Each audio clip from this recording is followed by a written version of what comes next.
Pertama tentu kita harus menyadari ya, setiap ibadah itu pasti digoda oleh syaitan untuk kita tidak lakukan maksimal, atau kalaupun kita lakukan maka berkurang pahalanya. Maka tentu saja kita harus bisa melawan itu, atau harus bisa melawan, tidak boleh kita diamin, tidak boleh didiamkan. Jadi cara melawan kiat-kiat melawan syaitan, pertama menyadari bahwasanya memang ada syaitan yang menggoda kita, membisikkan. Setiap bisikan negatif jangan diiyakan. Riak lah, menghayal ya, itu harus bisa dilawan.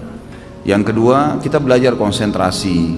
Konsentrasi itu dengan tenang ya. Konsentrasi itu kan akan bisa didapat. Konsentrasi itu bahasa sederhananya sebenarnya sih tenang dalam melakukan sebuah perbuatan ya gitu. Jadi kita lihat orang-orang yang konsentrasi itu, kalau baca ayat tenang, kalau melakukan satu perbuatan tenang ya. Dia fokus sehingga memang maksimal dalam gerakan, dalam ucapan, penyampaiannya, tutur katanya, semua tertutur rapi gitu, tertata rapi. Itu semua karena memang dia coba ya konsentrasi di situ. Jadi kita konsentrasi dalam sholat, dan yakinilah dalam konsentrasi itu setiap gerakan dan ucapan akan ada nilai pahalanya di sisi Allah Subhanahu wa taala, kan? Jadi kita harus bisa tahu itu.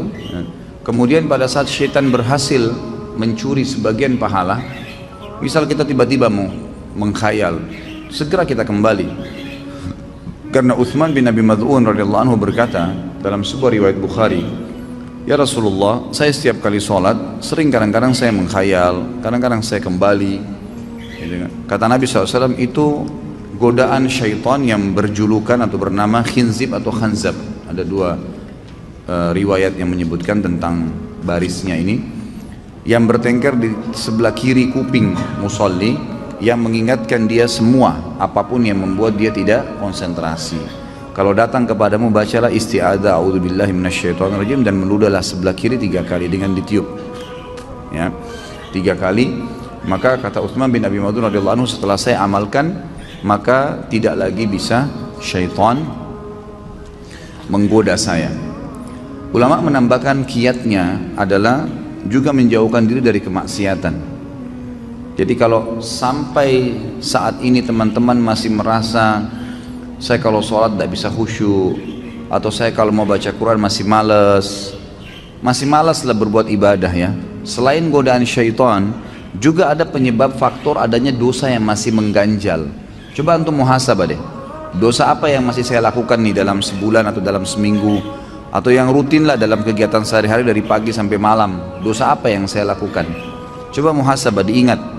Kalau enggak, mungkin dalam minggu, dalam 1 minggu gitu kan. Mungkin dalam harian antum masih bisa ngontrol, tapi dalam 1 minggu apa nih?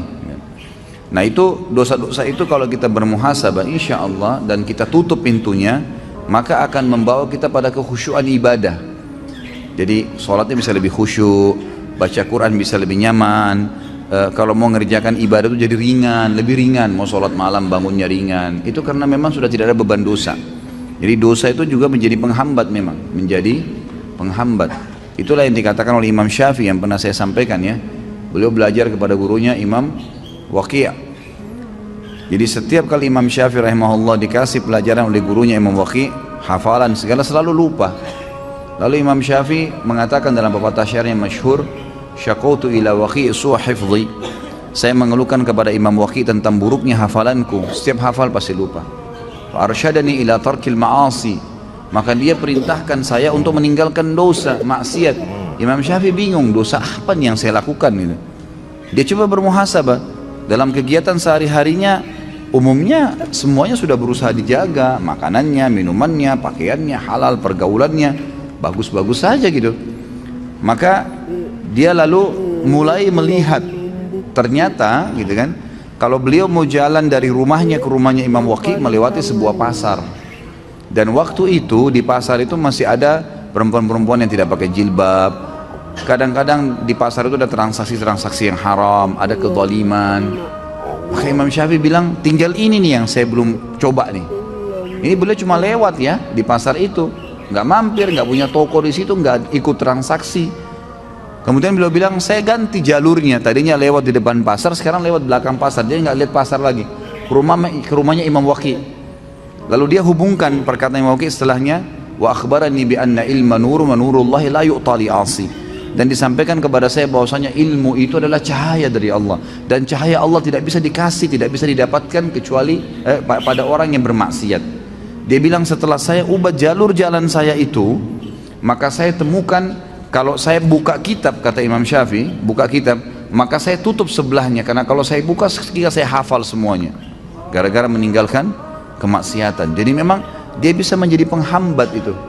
Coba bermuhasabah, insya Allah dengan menjaga diri dari kemaksiatan, maka salah satu faktor untuk membuat kita bisa khusyuk dalam ibadah. Yang berhubungan dengan pertanyaan ini, ya, tidak boleh kita mengulang-ulangi sholat kecuali ada udzur syar'i, batal, keluar angin, tiba-tiba teringat belum wudu, tiba-tiba baru sudah sholat, sementara sholat asar misalnya ternyata baru terdengar azan, belum masuk waktu, berarti itu harus memang dibatalin.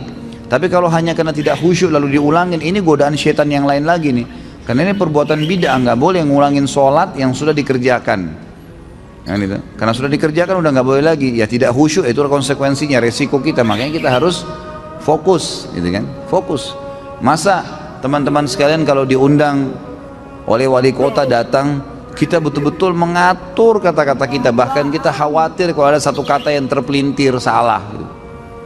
Masa kita sama Allah Subhanahu Wa Taala tidak bisa menjaga itu? Jadi jangan diulangin, ya, nggak boleh ngulangin sholat secara khusus, apalagi ya berhubungan dengan masalah sholat nih, nggak boleh diulangin kecuali ada udzur syar'i. Misal belum masuk waktu tadi, gitu kan, maka baru masuk waktunya, ya kita batalin, kita sholat lagi. Atau sudah selesai sholat ternyata memang belum masuk waktu, atau tidak punya wudu, atau salah kiblat, hal-hal yang mendasar itu diulangin, gitu kan. Tapi kalau enggak, maka setahu saya nggak boleh, itu was-was, ya. Apakah saya kena penyakit was-was? Ya jelas penyakit was-was, dan saya sarankan yang bertanya ini membeli buku yang pernah saya bawain, itu judulnya bahaya penyakit was-was, dan di situ ada solusi-solusinya, terbitan Pustaka Tazkiyah, harganya kurang dari Rp20.000. Baca, dan insya Allah mudah-mudahan poin-poin di dalam buku itu akan bisa memberikan jawaban kepada Anda.